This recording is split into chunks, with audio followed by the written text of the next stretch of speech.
Wow. I've been up here a lot. I've never seen a crowd like this. I think we need a ballroom, and that's happening. It's going to be a beautiful ballroom. This is really a lot of people, most I've ever seen in this room. And we're here for a very serious purpose, very serious purpose. Something's out of control, but we're going to put it in control very quickly like we did on the southern border. I'm announcing a historic action to rescue our nation's capital from crime, bloodshed, bedlam, and squalor, and worse. This is Liberation Day in D.C., and we're going to take our capital back. We're taking it back. Under the authorities vested in me as the President of the United States, I'm officially invoking Section 740 of the District of Columbia Home Rule Act. You know what that is? And placing the D.C. Metropolitan Police Department under direct federal control, and you'll be meeting the people that will be directly involved with that. Very good people, but they're tough, and they know what's happening. They've done it before. In addition, I'm deploying the National Guard to help reestablish law, order, and public safety in Washington, D.C., and they're going to be allowed to do their job properly. And you people are victims of it, too. You know, you're reporters, and I understand a lot of you tend to be on the liberal side, but you don't want to get mugged and raped and shot and killed. And you all know people and friends of yours that happened. And so you can be anything you want, but you want to have safety in the streets. You want to be able to leave your apartment or your house where you live and feel safe and go into a store to buy a newspaper or buy something. And you don't have that now. The murder rate in Washington today is higher than that of Bogota, Colombia, Mexico City, some of the places that you hear about as being the worst places on earth, much higher. This is much higher. The number of car thefts has doubled over the past 5 years, and the number of carjackings has more than tripled. Murders in 2023 reached the highest rate probably ever. They say 25 years, but they don't know what that means because it just goes back 25 years. Can't be worse.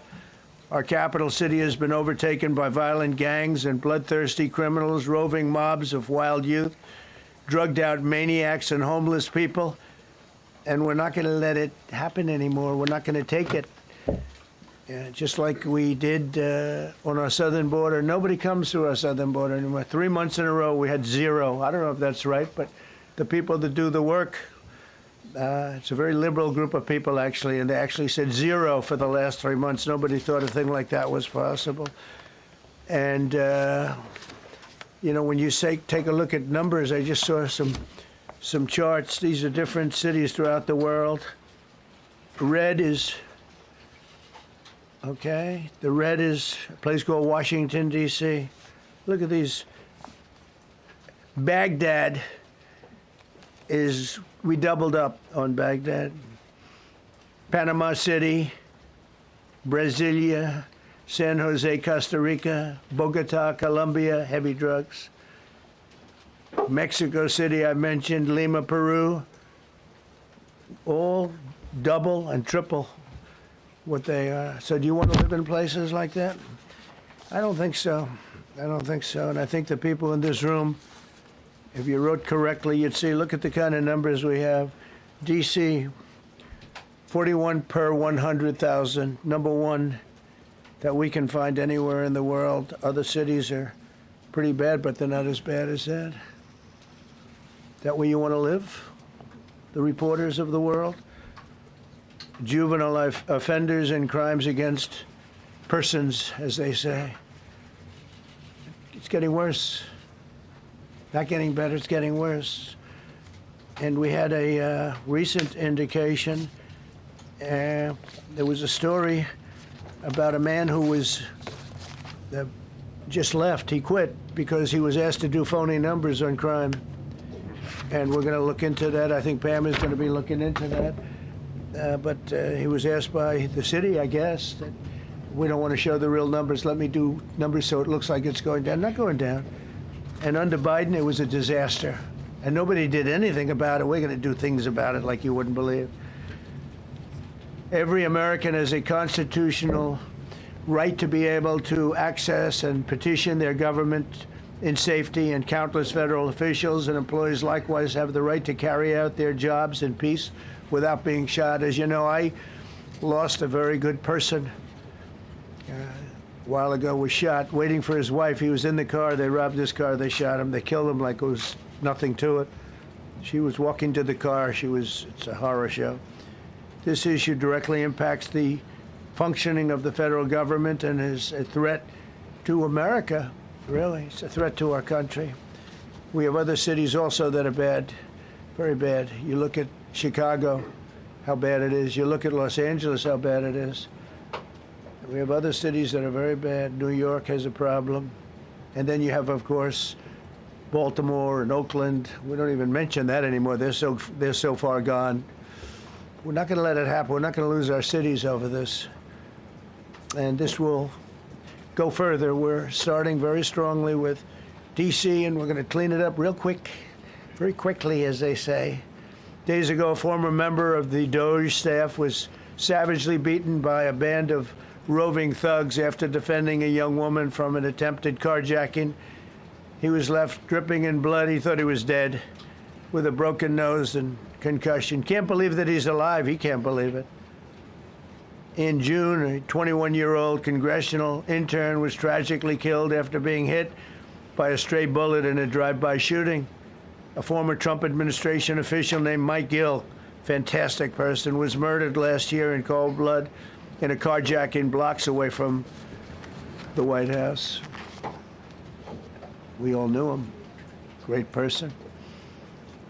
Waiting for his wife as she was walking to the car. A Democrat congressman was also carjacked at gunpoint not far from the Capitol.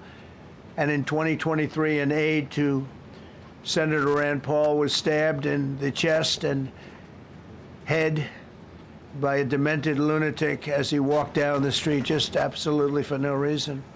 Horrifically, last July 4th weekend, a 3-year-old girl was shot in the head and killed while sitting in a car near the Capitol. It's becoming a situation of complete and total lawlessness. And we're getting rid of the slums, too. We have slums here. We're getting rid of them. I know it's not politically correct. You'll say, oh, so terrible. No, we're getting rid of the slums where they live. Caravans of mass youth rampage through city streets at all times of the day. There are ATVs, motorbikes. They travel pretty well. Entire neighborhoods are now under emergency curfews. Just this past weekend, gunfire went through, and you saw that, the Navy Yard. I saw it this morning. They saw that they fought back against law. See, they fight back until you knock the hell out of them, because it's the only language they understand. But they fought back against law enforcement last night. And they're not going to be fighting back long, because I've instructed them and told them whatever happens, you know, they love to spit in the face of the police as the police are standing up there in uniform. They're standing and they're screaming at them an inch away from their face. And then they start spitting in their face. And I said, you tell them, you spit and we hit. And they can hit real hard. It's a disgusting thing. I've watched that for years, for 3-4 years. I've watched them.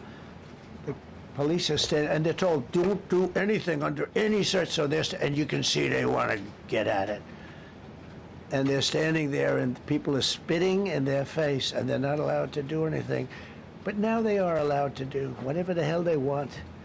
This dire public safety crisis stems directly from the abject failures of the city's local leadership. The radical left city council adopted no cash bail. By the way, every place in the country where you have no cash bail is a disaster. That's what started the problem in New York, and they don't change it. They don't want to change it. That's what started it in Chicago.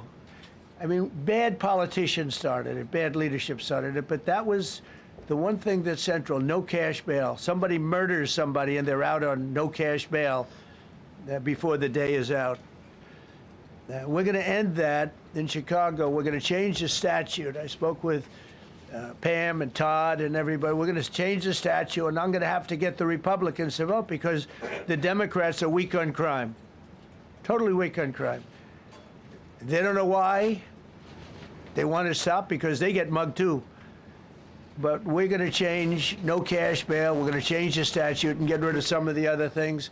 And we'll count on the Republicans in Congress and Senate to vote. We have the majority, so we'll vote. We don't have a big majority, but we've gotten everything, including the great, big, beautiful bill.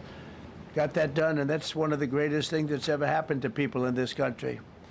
They're starting to figure it out, how good it is. Biggest tax cut in history. So many things. But we'll be able to get that done. So, Todd, if you and Pam can draw up things working with the people, we will. I'll get it passed.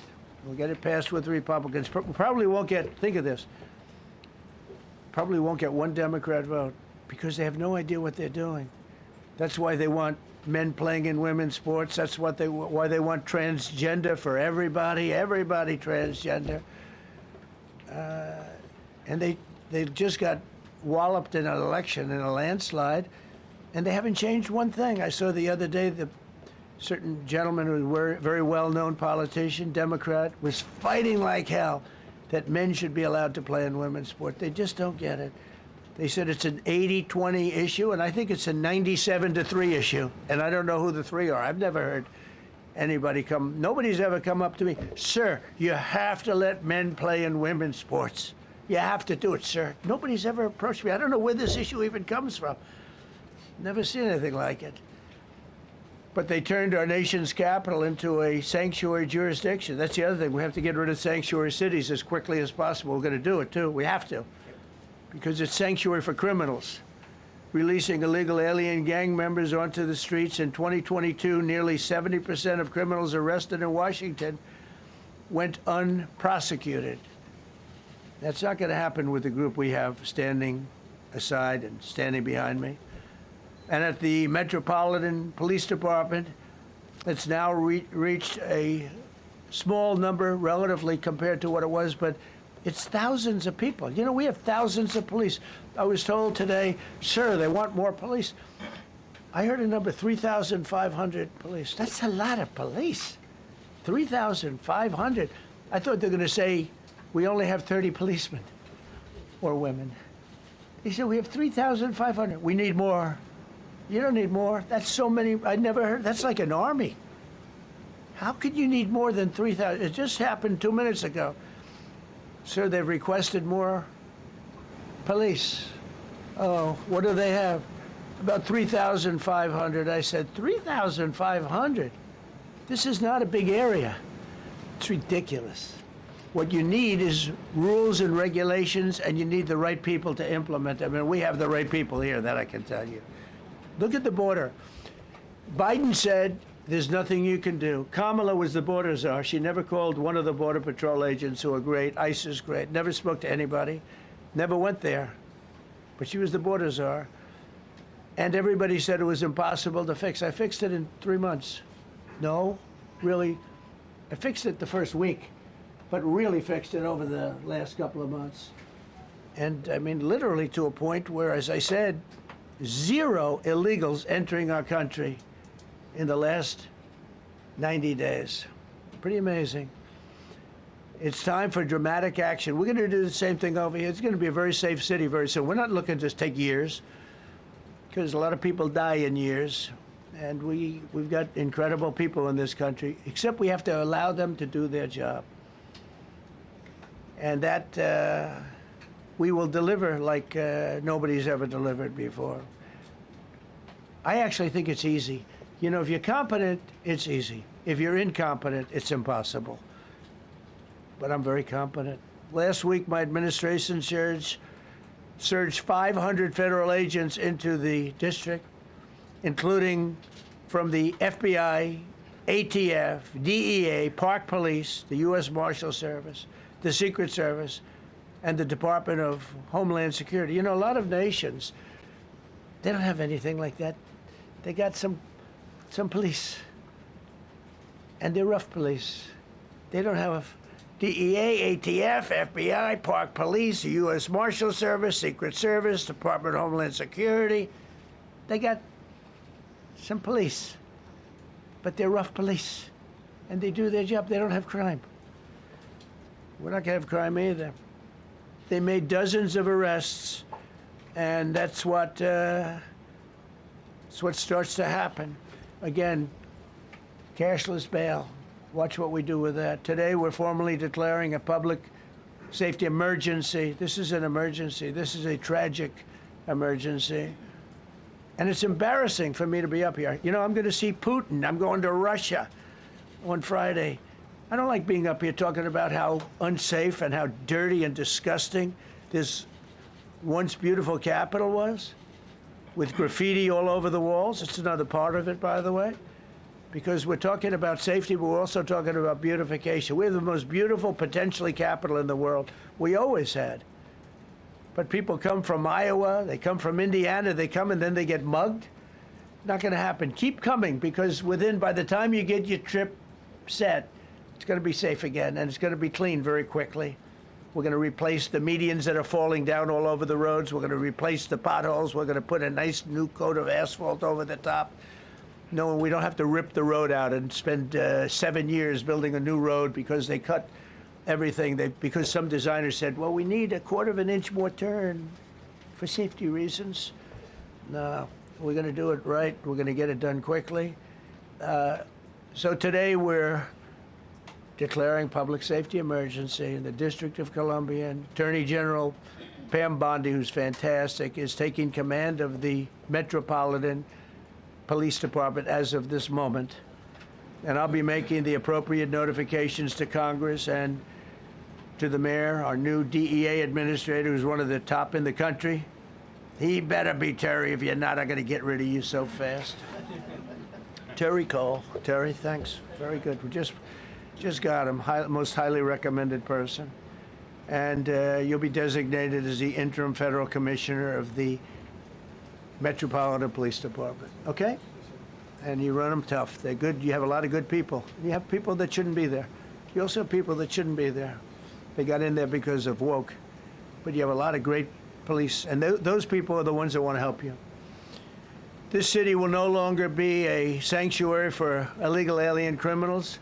We will have full, seamless, integrated cooperation at all levels of law enforcement, and we'll deploy officers across the district with an overwhelming presence. You'll have more police, and you'll be so happy, because you'll be safe. When you walk down the street, you're going to see police, or you're going to see FBI agents. We're going to have a lot of agents on the streets. You're going to have a lot of, essentially, military, and we will bring in the military if it's needed. By the way, we're going to have National Guard, but Pete Hegseth will tell you about it. We will bring in the military if needed. People say, "Oh, that's so terrible. He's going to bring in." It's been used many times over the years. I don't think we'll need it. I think we've got so many great people, including the people that are in the police department with proper leadership. They'll immediately begin massive enforcement operations targeting known gangs, drug dealers, and criminal networks to get them the hell off the street, maybe get them out of the country, because a lot of them came into our country illegally. They shouldn't have been allowed in. They come from Venezuela. They come from all over the world. We're going to get them the hell out. They won't be here long. But some of these people, a lot of them, are homegrown criminals. And these are bad people. These are rough people. And this is just a list of some of the people that were given to me today that were criminals removed from the D.C. streets this weekend. They were rough and tough. But we're rougher and tougher. Look at these people here. Nothing, you know. They're not going to be your local school teacher. Look at this guy. He has killed people numerous times. They're not going to be an asset. They will never be an asset to society. I don't care. I know we all want to say, oh, they're going to be rehabbed. It's not going to be rehabbed. I'm going to ask Doug Burgum to come up and say a couple of words, because he's in charge, as you know. He's Interior, but he's in charge of the U.S. Park Police. And I've heard so many great things about the Park Police. They're proud of it. They've been there for a long time. Their families oftentimes grow into the roles. They love the country. They love this area. So, Doug, could you say a few words, please? Thank you, Mr. President. On behalf of the U.S. Park Police, this is the oldest federal police force in the nation. They were formed in 1791 by none other than President George Washington. They've got the awesome responsibility of protecting our nation's most sacred monuments. The National Mall, Washington Monument, Jefferson Memorial, Lincoln Memorial, Statue of Liberty, and out west, the Presidio and the Golden Gate area. These folks have tens of millions of visitors a year, the kind of people that President Trump's talking about that come from around the country and around the world to see our sacred and learn about our history and our sacred monuments. They've been doing a fantastic job, but they are so pleased, the rank and file, that President Trump is now allowing them to enforce the law. As those of you that live in the city may know, that the circles and the triangle parks that are spread throughout D.C. are actually federal park property. So the U.S. Park Police also have responsibility for that. These became littered with homeless camps under the Biden administration. All of you saw that. Since President Trump's executive order on March 27th, making D.C. safe and beautiful again, the U.S. Park Police have removed over 70 homeless camps. And President Trump also talked about beautification. They're stopping and enforcing the laws against graffiti on our monuments. They've removed over 80 specific attacks against our history with graffiti on our monuments. So they continue to do a great job, whether it's in their vehicles, on foot, or on the mounted police that you see around the National Mall. And President Trump, they thank you. The rank and file is so happy to be enforcing the law again. Thank you for your leadership, and they're excited about the announcement you're making today. Thank you. Very good. Great job you're doing. Thank you very much. Pete, could you say something about the military, if you would? Well, Mr. President, it's an honor to be here. And at your direction this morning, we've mobilized the D.C. National Guard. It'll be operationalized by the Secretary of the Army, Dan Driscoll, through the D.C. Guard. You will see them flowing into the streets of Washington in the coming week. At your direction as well, sir, there are other units we are prepared to bring in. Other National Guard units, other specialized units. They will be strong, they will be tough, and they will stand with their law enforcement partners. This is nothing new for DOD. As the President noted, at the border, we've got 10,000 troops down there who've been operating in defense cooperation areas, defense zones, where there's zero illegal crossings because of troops on strikers scanning the border. We've been protecting other people's borders for 20 years. It's about time we protect our own, and we're working with ICE and CBP. In Los Angeles, we did the same thing, working with the California National Guard, working with ICE officers. ICE officers deserve to do their job and not be attacked. We will work alongside all D.C. police and federal law enforcement to ensure this city is safe, this city is beautiful, and as I always say about President Trump to the troops, he has their back. And my message to the National Guard and federal law enforcement in Washington is, we have your back as well. Be tough, be strong, we're right behind you. Thank you, Mr. President. I'm going to ask Pam, because she's now, as you heard me say, she's really in charge of a lot of what we're talking about. She's done an incredible job. People are going to start to see the fruits of her labor. And Pam, maybe you could say a few words about what we're talking about here. Sure, President. Let me be crystal clear. Crime in D.C. is ending, and ending today. We are going to use every power we have to fight criminals here. President, thank you for caring about our capital. Families come here every summer. Our museums are free. We have the National Zoo. We have the National Gallery. D.C. should be a place where everyone can come and feel safe. Behind me and to my side, we have some of the best career law enforcement and prosecutors in the country who are ready to take this on. As the President said, Terry Cole is going to be supervising the Metro Police Department. Gaddy Serralta, our U.S. Marshal, is going to be supervising command and control, the entire operation. Our Deputy Attorney General, Todd Blanche, and I will be working with them closely, along with our great FBI Director, Kash Patel. Kash is going to talk to you in a minute about what we did in Virginia recently with Governor Youngkin. Many of you covered that, and it was tremendously successful. Not only that, our secret weapon here in D.C. is U.S. Attorney Jeanine Pirro, one of the toughest prosecutors and a former judge, and she is going to be talking about juvenile crime, how it's out of control here, and what she's going to do to fight back. No more crime rampant in our beautiful capital. No more teenage girls beating a disabled man to death. No more of that. No more drive-bys. We're going to do everything we can. And working with the ATF Director Driscoll and Commander of the Army, we're going to all work together. That's what we all do in this room. We work together, we fight. Do not underestimate one person in this room. We're going to make DC beautiful. We're going to make DC safe again.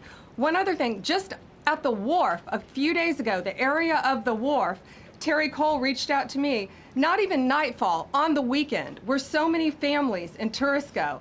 A guy's overdosing from fentanyl on a park bench in the middle of families around. They administered Narcan and saved his life. No more of that. The President of the United States is going to clean up DC, and we're going to be there to help him, and we're going to be successful. Thank you. Thank you, Ben. Cash, talk about Northern Virginia, if you will. Northern Virginia, we had a big success. Thank you, Mr. President. Thank you, Attorney General Bondi, for your leadership, Deputy Attorney General, and the rest of our interagency partners. Mr. President, the following is what happens when you let good cops be cops, and I just want to highlight that before I get into Northern Virginia. This year alone, under President Trump's administration, we've had over 4,000 child victims identified and found. That's a 33% increase from the same time period last year. 33% increase. We've had a seizure of 1,500 kilograms of fentanyl up to this date. That is a 25% increase since the same time period last year. And just to put it in perspective, 1,500 kilograms of fentanyl is enough to kill 115 million Americans. 115 million Americans. Cops are getting after it. The FBI has arrested 19,000 people this year alone. Thanks to President Trump's administrations, that's double than where we were this time last year. And we have also arrested 1,600 people who have committed violent acts against children. 270 of them are human traffickers of children. Mr. President, this is what happens when you have great leadership at the Attorney General with Pam Bondi, your administration's priority of protecting the homeland and protecting American citizens and protecting our children, and the murder rates are plummeting. We are now able to report that the murder rate is on track to be the lowest in U.S. history, in modern recorded U.S. history, thanks to this team behind me and President Trump's priorities. And how do we do it? And what are we going to bring to D.C.? What we did in Northern Virginia, thanks to Terry Cole and Governor Youngkin and the team, we stood up a task force out in my Northern Virginia field office, and we said, let's let good cops be cops, let's get them the intelligence and what they need, and let's get the red tape out of their way, and let's get DOJ partnered up with us to bring great prosecutions, and that's exactly what we did. In 1 month, we arrested 545 violent felons. 545 in the state of Virginia, thanks to Governor Youngkin's partnership.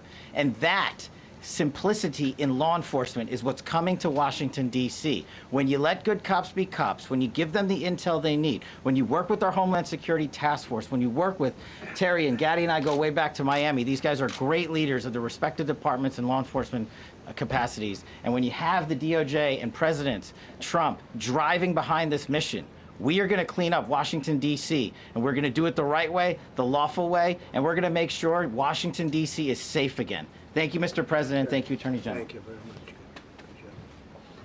Thank you, Cash.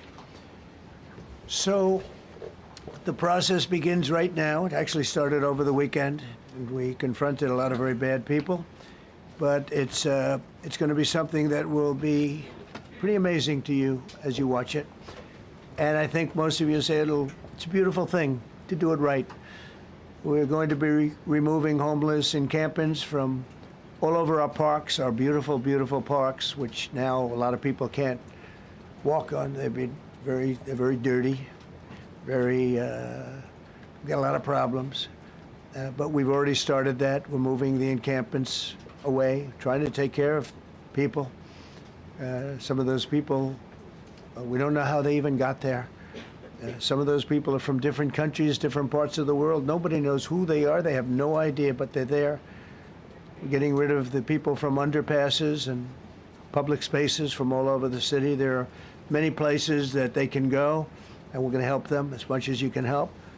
But they'll not be allowed to turn our capital into a wasteland for the world to see.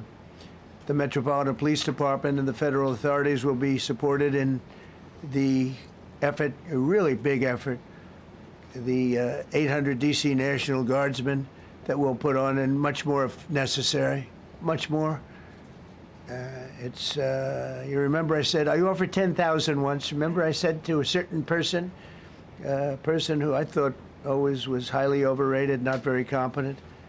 But I said, if you need them, we'll give you 10,000 of the military or the National Guard. They turned me down.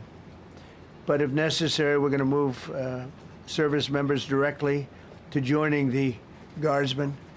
And that'll take place very rapidly, and that'll be done in conjunction with Pam and with Pete and everybody else. Washington, D.C. should be one of the safest, cleanest, and most beautiful cities anywhere in the world. And we're going to make it that. We're going to make it safe. We're going to make it smart. We're going to make it beautiful, so beautiful.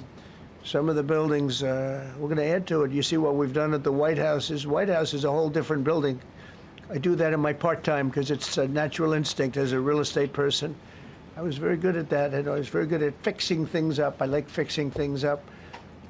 You see what's happening. The marble floors are being reinstalled, renovated, fixed. The whole place is becoming very beautiful. We're going to be adding a magnificent ballroom, most beautiful ballroom, I think, anywhere. We need it. I would have certainly loved to have had it today. I think we would have filled it up. A lot of you are standing outside, can't get in this room. I have never seen the room like this, which tells me that you want to talk about, I mean, this was a D.C. news conference. It tells me that you want to talk about crime in D.C. and beautification of D.C., but I'm going to put that's easy. And I think, frankly, fixing the crime with the pros, fixing the crime is easy, too. A person who I've known for a long time, and she's been incredible. She was a fantastic, one of the best ever district attorneys in New York. She was in Westchester, and she became a judge, very successful judge. And then she went into show business because she was such a good DA and such a good judge, tough judge, but fair, always fair. Nobody ever complained about that, but she was tough. And because of that and her reputation, she went into show business. So a lot of people don't, they think of Janine as show business. Actually, show business was not her thing. And she did great. She was on, along with a couple of other of my friends, on the #1 show.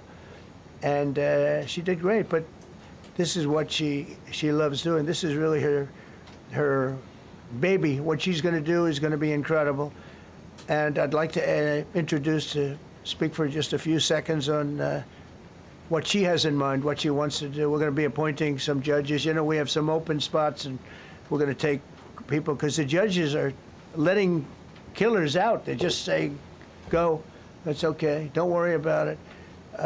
So we're putting some, Pam recommended, Todd recommended, some judges that are great. Janine recommended. Janine's given me 3 great candidates already. We have about 10 open spots, and we can probably create some more. We need them. Janine, would you say a few words, please?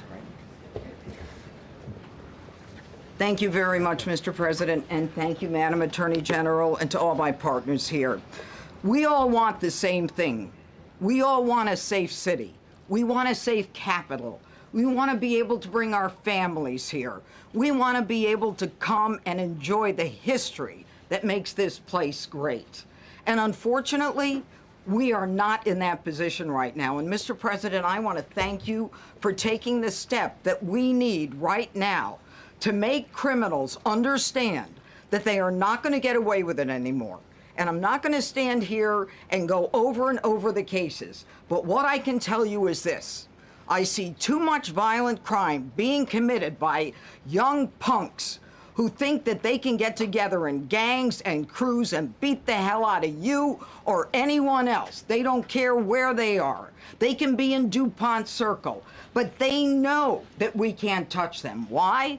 Because the laws are weak. I can't touch you if you're 14, 15, 16, 17 years old and you have a gun. I convict someone of shooting another person with an illegal gun on a public bus in the chest. Intent to kill? I convict him. And you know what the judge gives him? Probation. Says you should go to college. We need to go after the D.C. Council and their absurd laws. We need to get rid of this concept of, no cash bail. We need to recognize that the people who matter are the law-abiding citizens. And it starts today But it's not going to end today, because the president is going to do everything we need to do to make sure that these emboldened criminals understand we see you, we're watching you, and we're going to change the law to catch you. And my final note is this. These kids understand that the jurisdiction is through the State Attorney General, Brian Schwab. I did a poster of the young man from Doge who was beaten bloody with a severe concussion, a broken nose. And then I did a poster of what happens to those kids, because I can't arrest them, I can't prosecute them. They go to family court, and they get to do yoga and arts and crafts. Enough. It changes today. Thank you, Mr. President. Thank you, Jim. You're welcome. Great job. Thank you. If I could, I just signed some executive orders. I'd like to have Will please come up, and we'll let the people know what we signed. Do you want to put them down? Yes, sir. Go ahead. A short while ago in the Oval Office, President Trump signed 2 crucial executive actions to deal with the emergency crime conditions we currently face in the District of Columbia. The first of these was an executive order, as President Trump said before, invoking his powers under Section 40 of the Home Rule Act to take federal control of the D.C. Metropolitan Police Department. Along with that executive order, President Trump signed the statutorily required notification letters to Mayor Bowser and to the relevant House and Senate committee leaders. The second major executive action that President Trump signed was a presidential memorandum directing the Secretary of Defense to utilize the National Guard to address the conditions we see on our streets here in D.C. It also authorized the Secretary of Defense to work with state governors to utilize their National Guard units if necessary as well. These are bold, decisive steps intended to combat the out-of-control crime conditions we've seen on D.C.'s streets for far too long, and I, for one, am deeply proud to be part of an administration that's finally coming to terms with these issues, sir. Thank you very much. Sir. Thank you. So, just to conclude, Washington, D.C.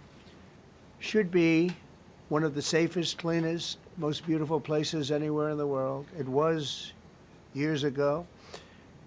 We had one problem that was a pretty big problem. The radical left got out of control, and they started trying to rip down statues. And I said, let's go pass a law real fast. We're going to do it real fast, but we were blocked by the Democrats, who do not want safety. Nobody gets it. I don't get it. They don't get it, because they can't get votes. I don't know how they can win an election with this, but they don't want safety. And I found an old statute, very old, early 1900s, that said if you so much as touch or even think about destroying a statue or a monument in Washington, D.C., you go to jail for 10 years with no probation, no anything. In other words, slightly different than we have today. Today we have cashless bail. There you get jailed 10 years. No curtailed sentence, 10 years.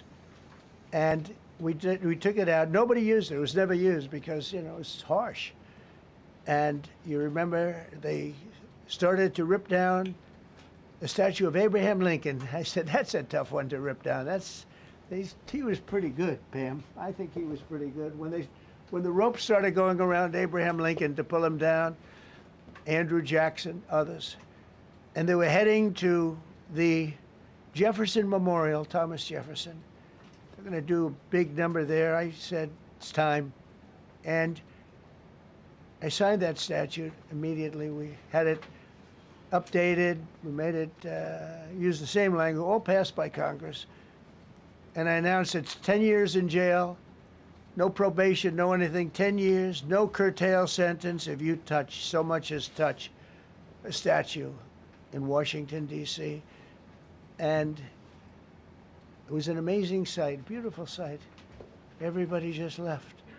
The ropes were hanging around Andrew Jackson, and there were 2 ropes around Abraham Lincoln. They left the rope, but everybody just left. And that was the last problem we ever had. You know, that was the last problem that we ever had with the statues. They were going wild, and somebody came to me and said, sir, in 1910, I don't want to give you an exact, because you'll say, Donald Trump gave us wrong dates around like early on.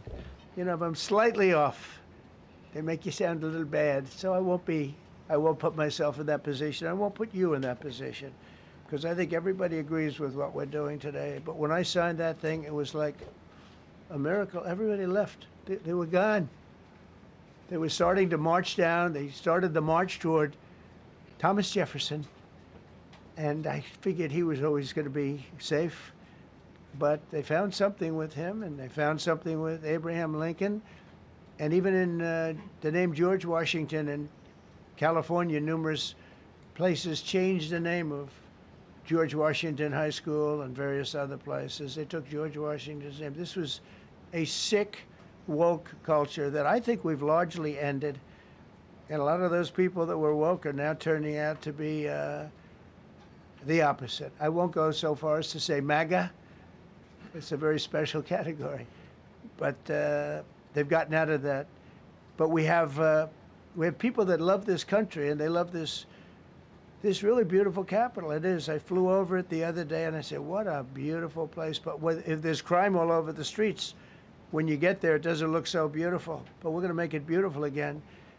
We're going to fix it with crime, and we're going to also, as we're doing that, we're going to start doing things that we know how to do, that I know how to do better than anybody, I guess, because of my experience from previous life. But not only are we stopping the crime, we're going to clean up the trash and the graffiti and the grime and the dirt and the broken marble panels and all of the things they've done to hurt this city.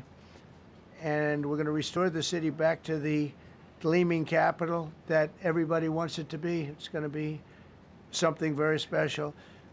All of these people are really tough. Could I shake your hand, Gaddy, please? You're going to be so important here. You're going to be the guy. I hope I don't have to fire him in 2 weeks because he's too soft. I don't think he's too soft. If I do, I will, though. Is it okay if you're soft, weak, and pathetic like so many people? I will fire you so fast. You're not going to have to worry about that. No, I think you're going to do a fantastic job. And everybody in this room, they may not express it, but they all want that to happen. You know, they want to be safe, and they have families too. So it's an honor to have such a large group. I've done this for years now, hard to believe. I've never seen this room so packed.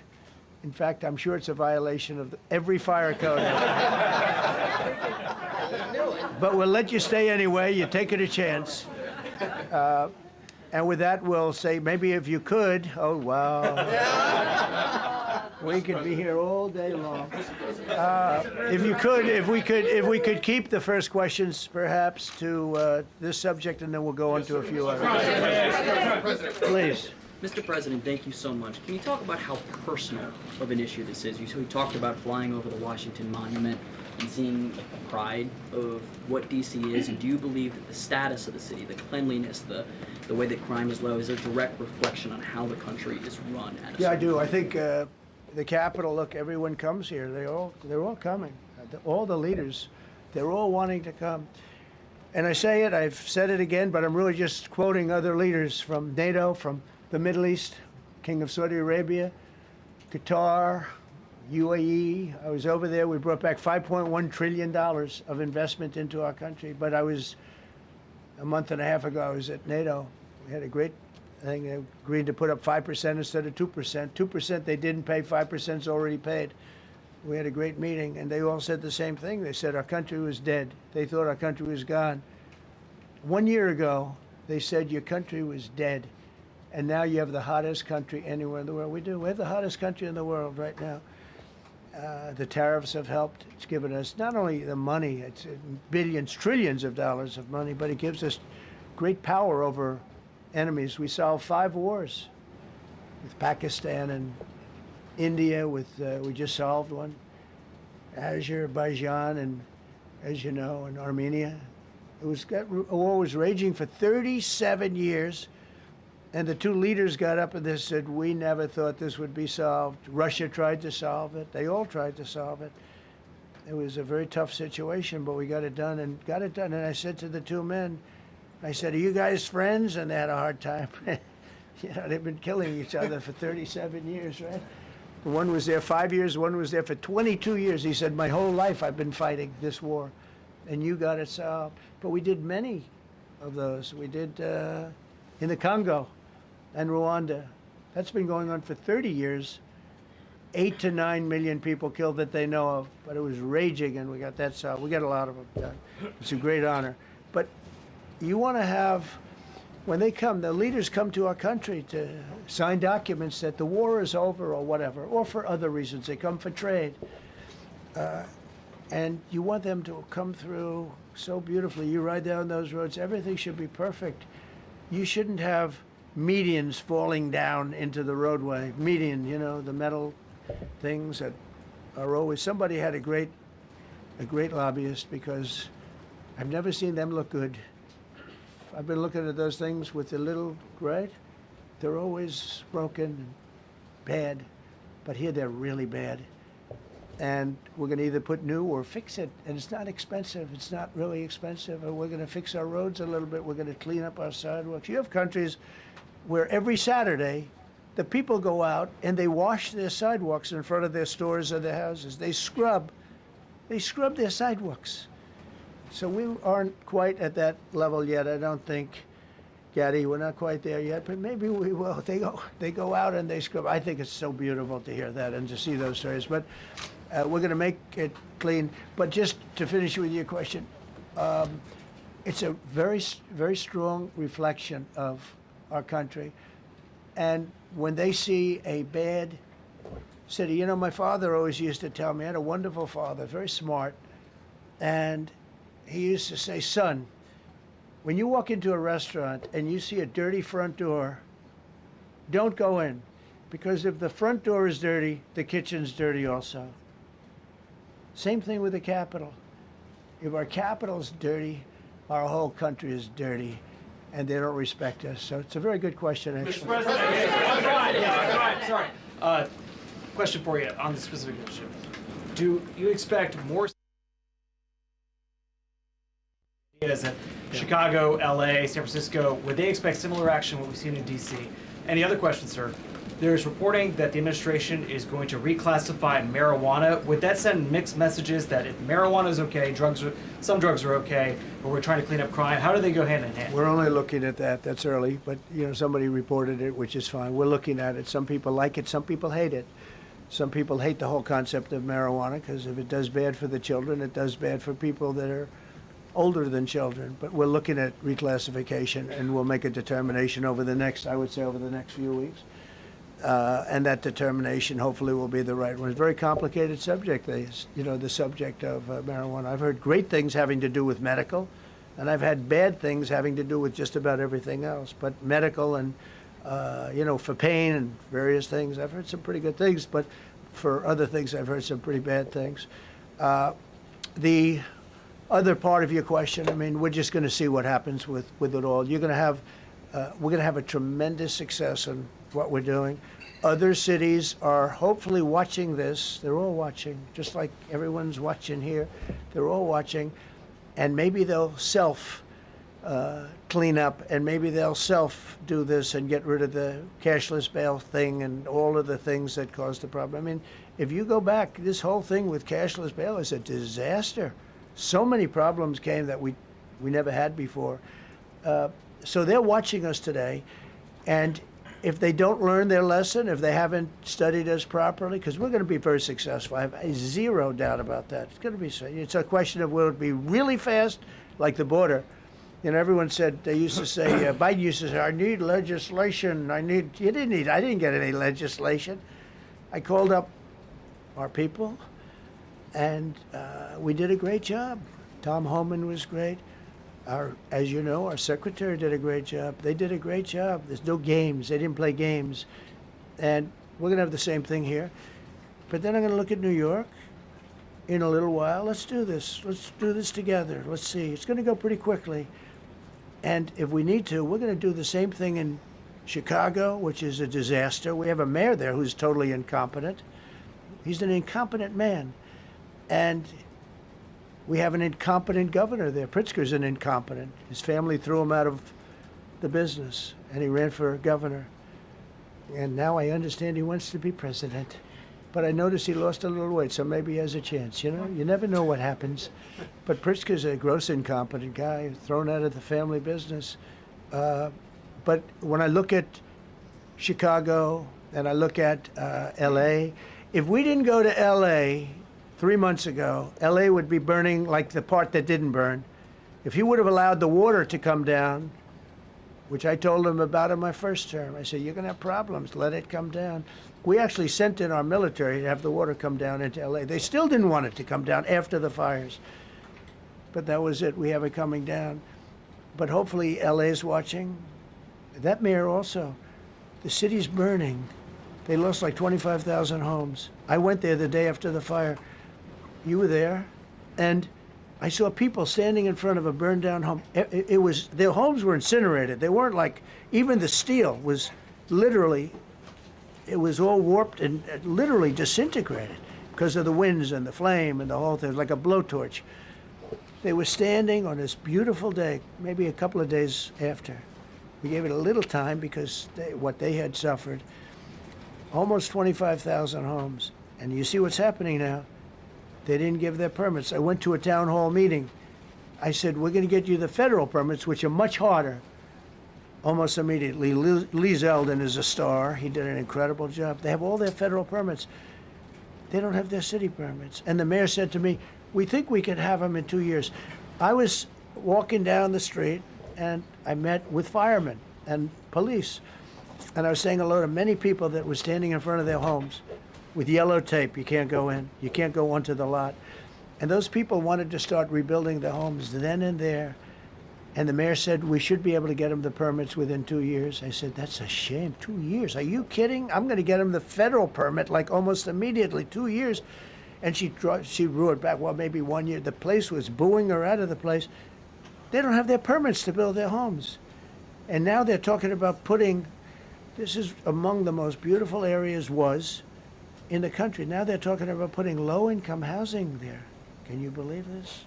I love low-income housing. I made money with low-income housing. I built low-income housing. I know more about low-income housing and luxury housing. I know about everything real estate. They want to replace some of those homes with low-income housing. They haven't gotten their permits yet. We've gotten all the federal permits, which are much tougher to get, and it was done almost immediately through Lee Zeldin and Federal Environmental.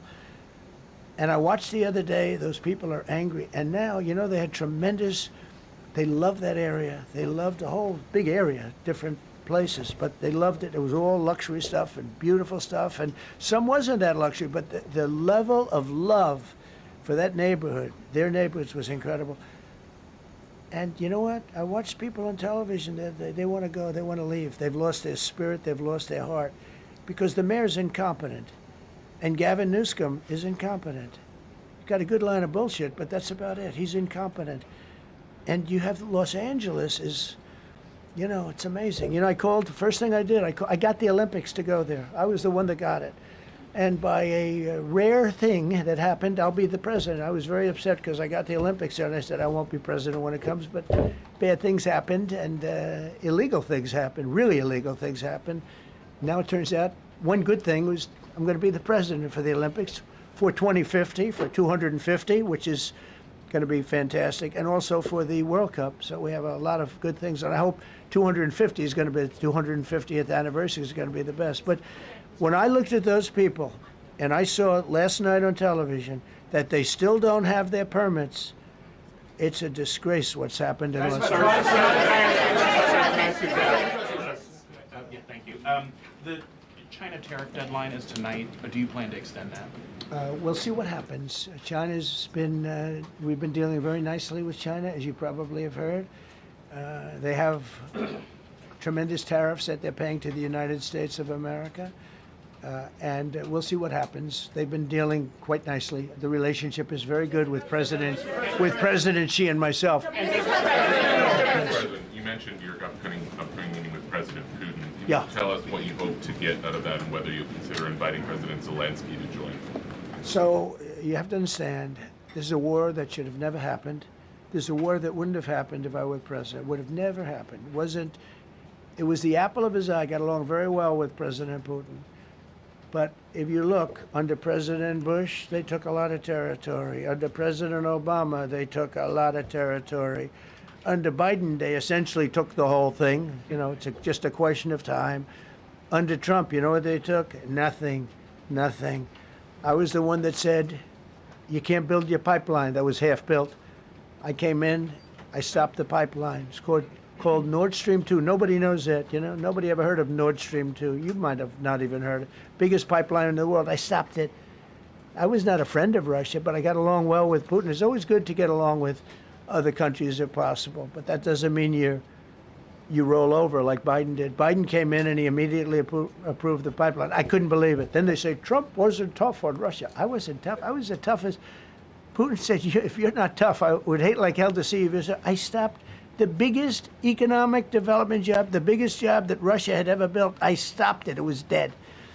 And this low IQ president came in and he let them build a pipeline and supply oil and gas all over Europe, you know. So this is really a feel-out meeting a little bit. And President Putin invited me to get involved. He wants to get involved. I believe he wants to get it over with. Now, I've said that a few times, and I've been disappointed because I'd have like a great call with him, and then missiles would be lobbed into Kiev or some other place, and you'd have 60 people laying on a road dying. I said, that's cold, but it's a violent war. 5,000 to 7,000 people a week are dying. And you know, there's nobody from here. They're all Russian and Ukrainian people, and some people from the cities, much smaller number, but still, those missiles do damage and they kill a lot of people, but mostly soldiers. And they're young soldiers, although in the case of Ukraine, they're getting much older. They're drafting 60-year-olds now. It's a terrible thing to witness, and I think I have an obligation. Look, this is Joe Biden's war. This is not my war. I made a deal with NATO a month ago. You covered it very accurately, actually. We don't pay anything anymore. You know, we're not paying anything. They are buying things from us, and NATO is paying us. I got it raised from 2% of GDP to 5%. And they're paying us for everything that we send. We're not paying. But Biden approved $350 billion. Europe has spent $100 billion.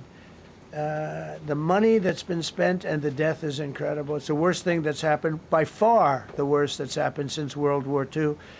So I'm going in to speak to Vladimir Putin. And I'm going to be telling him, you got to end this war. You got to end it. And he wasn't going to mess with me. This war would have never happened. You know, we had a discussion about it one time, and we never had that discussion again. Would have never happened. And when the election was rigged, and then Biden took office, which was barely took office, the auto pen took office, bad things started happening. Bad things, stupid things were said. And it ended up in a war. And you know, and I don't believe this will happen anymore because I have that pretty well covered. This could end up in a third world war. This could have been a third world war. I don't think that's going to happen now. But I thought it was very respectful that the president of Russia is coming to our country as opposed to us going to his country or even a third-party place. But I think we'll have constructive conversations. Then after that meeting, immediately, maybe as I'm flying out, maybe as I'm leaving the room, I'll be calling the European leaders who I get along with very well. And, you know, I have a great relationship, I think, with all of them. And I get along with Zelensky, but, you know, I disagree with what he's done. Very, very severely disagree. This is a war that should have never happened, wouldn't have happened. But I'll be speaking to Zelensky. The next meeting will be with Zelensky and Putin, or Zelensky and Putin and me. I'll be there if they need. But I want to have a meeting set up between the two leaders. I was a little bothered by the fact that Zelensky was saying, well, I have to get constitutional approval. I mean, he's got approval to go into war and kill everybody, but he needs approval to do a land swap because there'll be some land swapping going on. I know that through Russia and through conversations with everybody to the good, for the good of Ukraine. Good stuff, not bad stuff. Also, some bad stuff for both. So there's good and there's bad. But it's very complex because you have lines that are very uneven. And there'll be some swapping. There'll be some changes in land, and the word that they will use is, they make changes. We're going to change the lines, the battle lines. Russia's occupied a big portion of Ukraine. They've occupied some very prime territory. We're going to try and get some of that territory back for Ukraine. But they've taken some very prime territory. They've taken largely ocean, in real estate we call it oceanfront property. That's always the most valuable property. If you're in a lake, a river, or an ocean, it's always the best property. Well, Ukraine, a lot of people don't know that Ukraine was largely 1,000 miles of ocean. That's gone. Other than one small area, Odessa, it's a small area. There's just a little bit of water left. So I'm going to go and see the parameters. Now, I may leave and say, good luck, and that'll be the end. I may say this is not going to be settled. I mean, there are those that believe that Putin wanted all of Ukraine. I happen to be one of them, by the way. I think if it weren't for me, he would not be even talking to anybody else right now. But I'm going to meet with him. We're going to see what the parameters are. I'm then going to call up President Zelensky and the European leaders right after the meeting, yeah. And I'm going to tell them what kind of a deal. I'm not going to make a deal. It's not up to me to make a deal. I think a deal should be made for both. I think Russia has to get back into building their country. It's a massive country. I think they have 11 time zones, if you can believe it. It's a massive, it's by far, from the standpoint of land, it's by far the largest. They have tremendous potential in Russia to do well. They're not doing well. Their economy is not doing well right now because it's been very well disturbed by this. It doesn't help when the President of the United States tells their largest or second largest oil buyer that we're putting a 50% tariff on you if you buy oil from Russia. That was a big blow. And then they say, gee, he wasn't so tough. Nobody else would have done that. And I haven't stopped there. I mean, look, I was all set to do things far bigger than that, but I got a call that they'd like to meet, and I'm going to see what they want to meet about. I'd like to see a ceasefire. I'd like to see the best deal that could be made for both parties. It takes two to tango, right? So ultimately, I'll have a meeting next week. I had a great relationship with him, considering the fact that I was not nice to him because of the pipeline. I ended the pipeline. I also gave the javelins. Do you ever hear of a javelin? Javelin is called a tank buster. They say that Obama gave them sheets and I gave them javelins.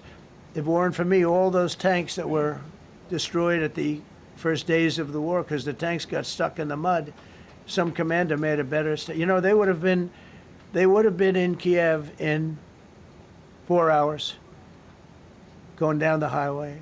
But a Russian general made a brilliant decision to go through the farmland instead. And they just had torrential rains, and the rains were so bad, and it was mud, and those tanks got stuck in the mud. I don't know who that general is, but knowing Vladimir, he's probably not around any longer because all those tanks were stuck in the mud, and they went along with the javelins. I gave them the javelins. You know that, right? I gave them javelins. They gave them sheets. But I'm going to meet with President Putin, and we're going to see what he has in mind. And if it's a fair deal, I'll reveal it to the European Union leaders and to the NATO leaders and also to President Zelensky. I think out of respect, I'll call him first. And then I'll call them after. And I may say, lots of luck, keep fighting. Or I may say, we can make a deal. If not, I will tell you this. I've seen a poll coming out of Ukraine. 88% of the people would like to see a deal made. And if you go back 3 years, everybody was gung-ho for war. Everybody's gung-ho for war until you have it.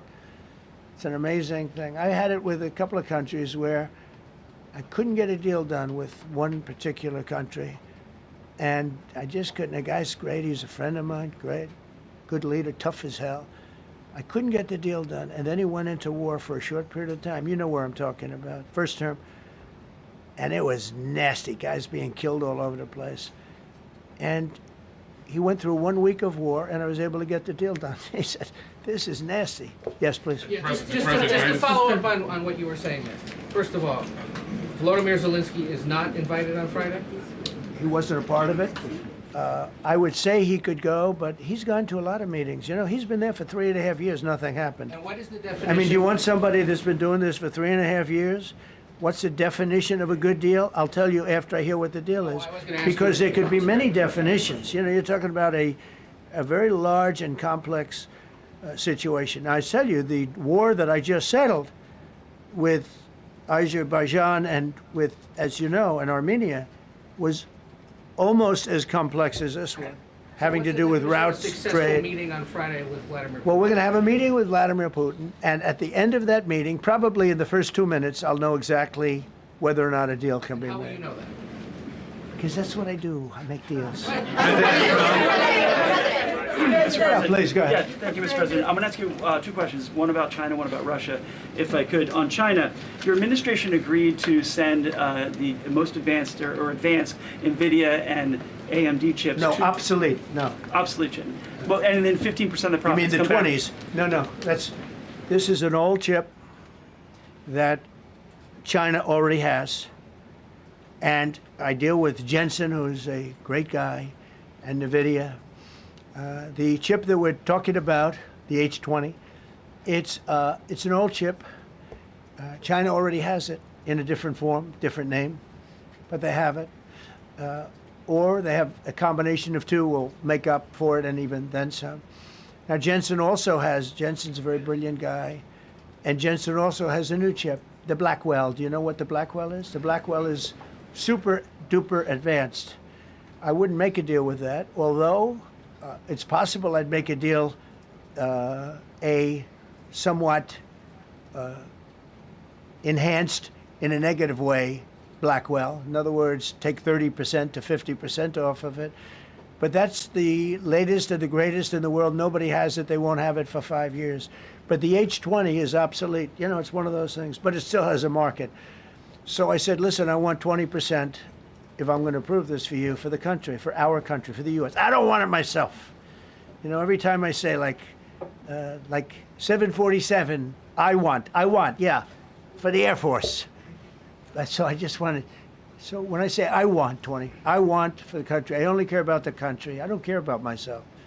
And he said, would you make it 15? So we negotiated a little deal. So he's selling a essentially old chip that Huawei has a similar chip, a chip that does the same thing. And I said, good, if I'm going to give it to you, because they have a, they have a stopper, what we call a stopper, not allowed to do it. It's really known as a restrictive covenant. And I said, if I'm going to do that, I want you to pay us as a country something, because I'm giving you a release. I released them only from the H20. Now, on the Blackwell, I think he's coming to see me again about that. But that will be a unenhanced version of the big one. Like, I don't know if you know it, we will sometimes sell fighter jets to a country and we'll give them 20% less than we have. Do you know what I mean, right? That's the same. So on Russia, do you see a time, Mr. President, when there could be normal trade between the U.S. and Russia? Should your meeting go well, should there be peace? I do, yeah. Russia has a very valuable piece of land. If Vladimir Putin would go toward business instead of toward war, it's a warring nation. That's what they do. They fight a lot of wars. A friend of mine said Russia's tough because they just keep on fighting. They beat Hitler, so did we. And they beat Napoleon. They've been doing this for a long time. I asked a question to a very, very smart man that some people like and some people don't like. Viktor Orban, right? From Hungary, the head of Hungary.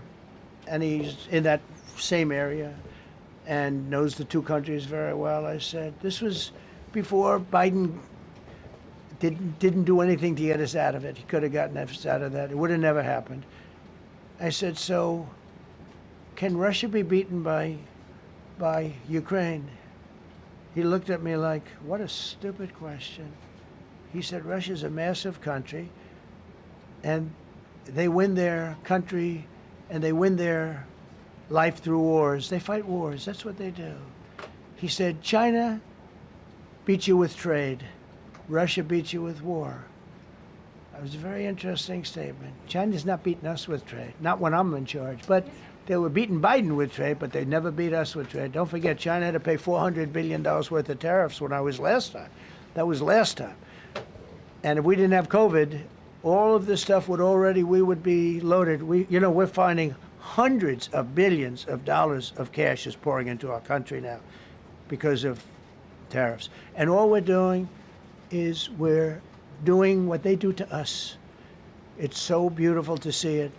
They found last month, as you saw, $25 billion of excess cash flow. They're saying, where did it come from? I said, I'll tell you where it came from. It came from a place called tariffs, and we're doing very well. We're really doing well. But I expect to have a meeting with Putin that I think it'll be good, but it might be bad. And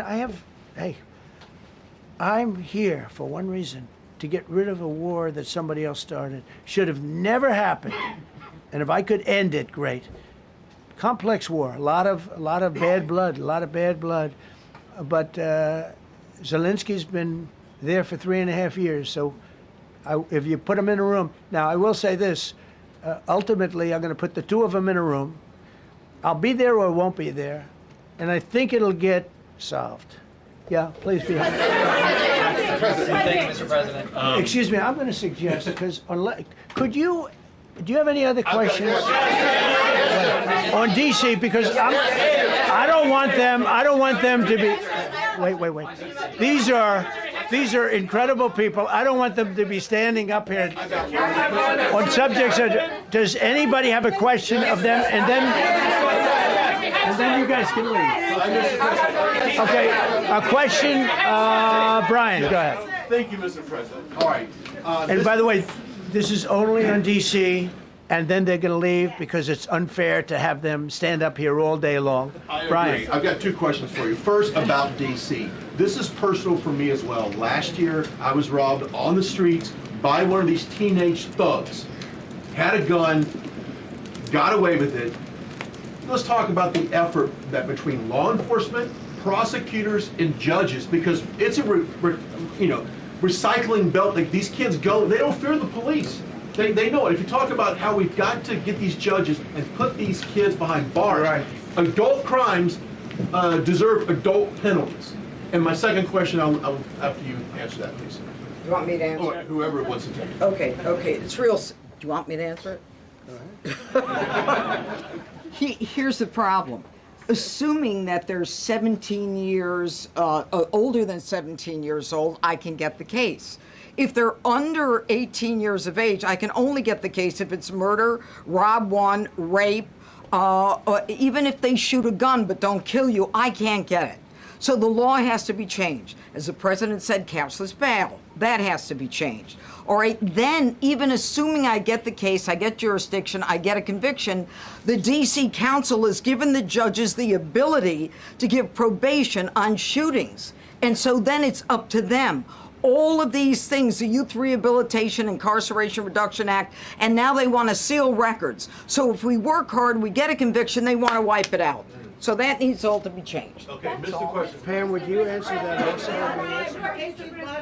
Yeah, and just back to that topic, let's be clear though, we're going to charge them and we're going to track every single thing they do throughout every step of the court process and report back to you and let all of you know what's happening to them, because the people who are prosecuting them, the judges who are trying them, they also need to be held accountable. Mr. President, you also made a comment. This is the most people we've ever seen in this briefing. I've never seen ever, right? Yeah. I've never seen any. Where's Caroline? Where's my superstar? Caroline. Is Caroline in the back? Where's Caroline? Come here, Caroline. Come here, Caroline. Come here. Is she doing a good job, by the way? Come here, Caroline. Is this the largest crowd that you've ever seen? This is definitely the most packed briefing, and I think all of you would agree. I think it's why we need to build a ballroom. Mr. President, I have a better idea.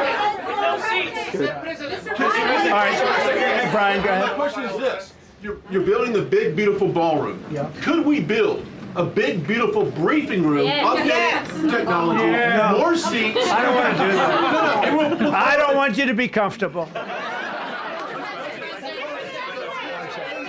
So no, I don't want to make life comfortable. So look, look. Let's just do this. Let's do this. It's going to be a big thing. We're going to Russia. That's going to be a big deal. What happens, happens. I'll let you know what happens. You'll be the first to know. I'll be calling the European leaders. I'm going with totally. I mean, we have a lot of talks. They're great people. They're great leaders, actually, and they want to get back. Honestly, as one of them said, I've OD'd on trying to settle Ukraine. They've OD'd, meaning they've overdosed on the settlement of Ukraine. Not a nice expression, but boy, is it accurate. They're tired of it. They want to get back to spending money on their countries. You know, Biden gave them $350 billion. Europe gave $100 billion. It should be much more than that. Shouldn't have been that kind of, they should have had equalization, but they didn't. But you know what? Still a lot of money. They want to get back to building their own countries. They really want it resolved. My relationship with the European leaders, as you saw, is extremely good. It's perfect. It's beautiful. Wait. And we're going to try. I'll be in touch with them. I have 5 of them call me. You think it's easy? There are a lot of European leaders, but they rely on me. Very much rely on me. If it wasn't for me, this thing would never get solved until the last person breathing is dead. Would you talk to them before? Yeah, I did. I'm talking to them right now. So I'm talking to the European leaders. I'll be talking to President Zelensky. I'm going to get everybody's ideas. I go into that thing fully loaded right up there, and we're going to see what happens. Now, I think one of 2 things is going to happen. It's going to be a good meeting, and we'll go a step further. We'll get it done. I'd like to see a ceasefire very, very quickly. Very quick. I'd like to see it immediately, but I'd like to see it very quickly. And we're going to be dealing with the European leaders, and we're going to be dealing with President Zelensky, and hopefully we're going to have a great success. As far as this, what we did today, and I think you were here for D.C. more so than even Russia, because Russia will be, you know, we have a couple of days to go, but the Russia is going to be very interesting. But to me, what is very exciting, and we're going to take back our capital. We're going to make it beautiful again, but we're going to make it, more importantly, safe again. It's going to be so safe. It's going to be a model. And then we'll look at other cities also. But other cities are studying what we're doing. And you have some capable people in other cities. They can do it too. But we have a great group of professionals. We're going to have a safe, beautiful capital, and it's going to happen very quickly. Thank you all. Thank you all very much. Will the Justice Department appeal the Epstein decision today, Mr. President? How long will the takeover of D.C. police last? We'll see you guys tomorrow. We'll have another briefing. We'll see the National Guard on their streets.